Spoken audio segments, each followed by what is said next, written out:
Assalamu alaikum. Welcome back. 7 C's. This video is about the 7 principles that affect the communication. We will talk how these principles affect communication. 7 C's of communication. 7 C's of communication represent a set of principles. 7 principles.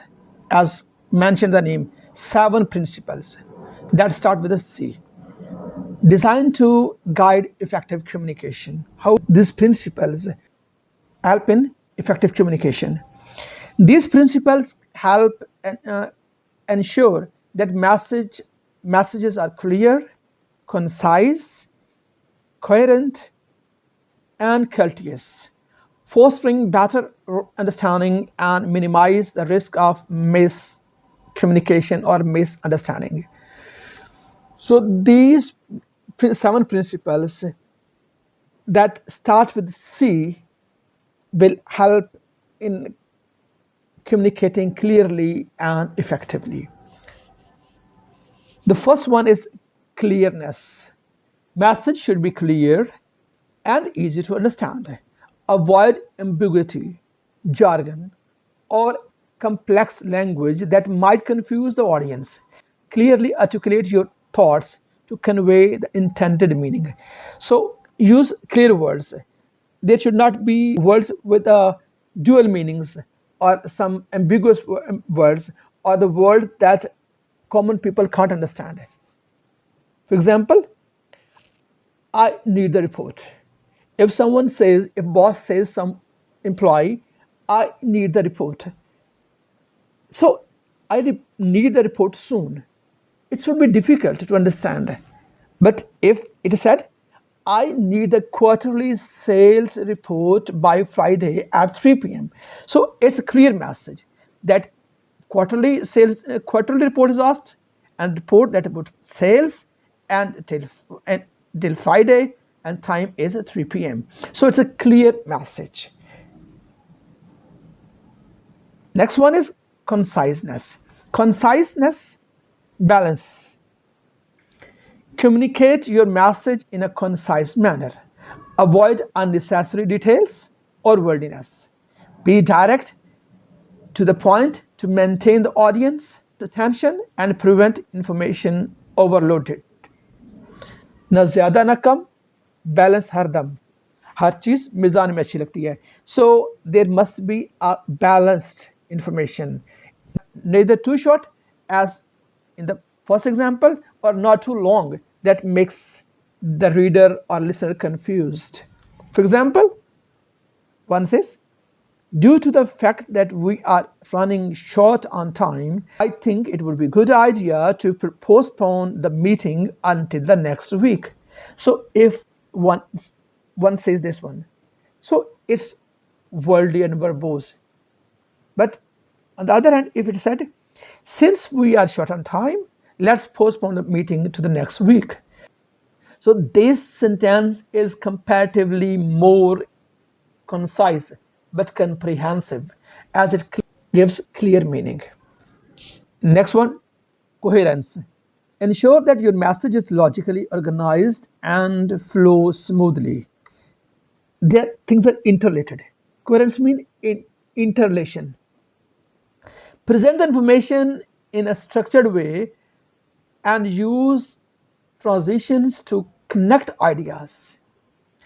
Coherent communication helps the audience flow the logical progression of your message. So if there is cohesion, it would be easy for the listener or reader to move from one idea to another one. If there is no relation or things are not interconnected, it would be difficult to read or understand. For example, the marketing budget is increasing, sales are down, our social media strategy is weak. So these are 3 things and apparently they're not interlinked. So if it is said, although the sales are down, the marketing budget will be increased to improve our social media strategy. So look at this one. So these 3 ideas, all these 3 ideas have been presented in the second line example, but they are coherent. They are interlinked and convey clear meanings and makes it easy to understand the intended meaning. Next principle is correctness. Correct. Use proper grammar, spelling, and punctuation to maintain credibility and professionalism. Incorrect language or errors can detract from message and create confusion. So your message, your sentence, your text must be grammatically correct and void of all grammatically mistakes, including spelling or punctuation. For example, they are going to party tomorrow. They are going to party tomorrow. Look at this one. THEI, they are. So they are going to. This is a correct one, whereas this is wrong because they're spelling mistakes and pronoun has been used in a wrong way. Okay.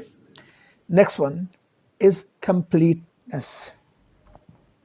Provide all the necessary information for your audience to understand the message fully. Avoid leaving out crucial details that may lead to misunderstanding.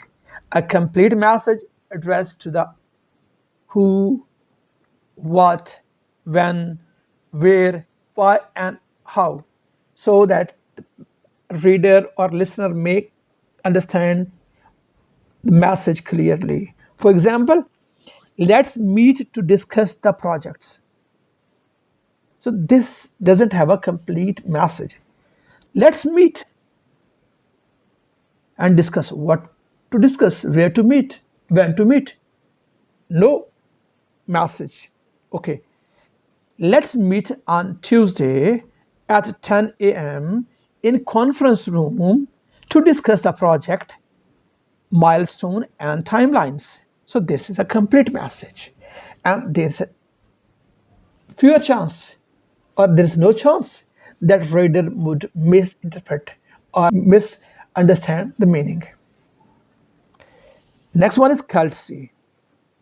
Communicate with the respect and consideration for the feelings and perspective of others. Use polite and positive language, even in challenging situations. Courteous communication fosters a positive and productive environment. So courteous, take care, consider the feelings of other one. If you're ordering someone, if you're talking about an issue, consider the feelings of other one. You don't send the documents I needed. So it's a harsh. If you say, could you please send the documents I requested? Let me know if you need any clarification. So same order has been given this second sentence. Here, the tone is courteous, whereas its tone is, you can say, harsh. Next one is consideration. Consider the needs, interests, and viewpoints of your audience when crafting your message. Tailor your communication style to resonate with your audience and demonstrate empathy for their concerns. So consideration, consider the situation. Empathy, consider the situation of the other person. Consider the feelings of other person before saying anything. Or feelings of or emotion of your audience or reader. Look at the first example. Training would improve your productivity. This sentence has no consideration because you're just telling one point of view. If you talk about the second one, that training will help you save time, achieve better results, making your work easier and more efficient. So here it's a consideration. The person who is reading will be more comfortable and it would be easy to understand the message because it's for his or her benefit. So this kind of message would be called as a message based on consideration. So we have talked about seven principles, of communication that may help individuals and organizations enhance the effectiveness of their messages across various contexts, including written, spoken, or visual communication. So if you follow these principles, you have a little chance for misunderstanding or miscommunication, and the message would be you will have a more comprehensive, or you can say effective message. Whether communication with colleagues, clients, or the public, these principles serve as a valuable guide for creating clear, concise, and considerate communication. I hope you have understood it. If you have any questions or if you want to know anything, please write in the comment box. If you don't like anything, even then, please write in the comment box. And if you like or learn something, please like the video and share it. Thank you. Take care.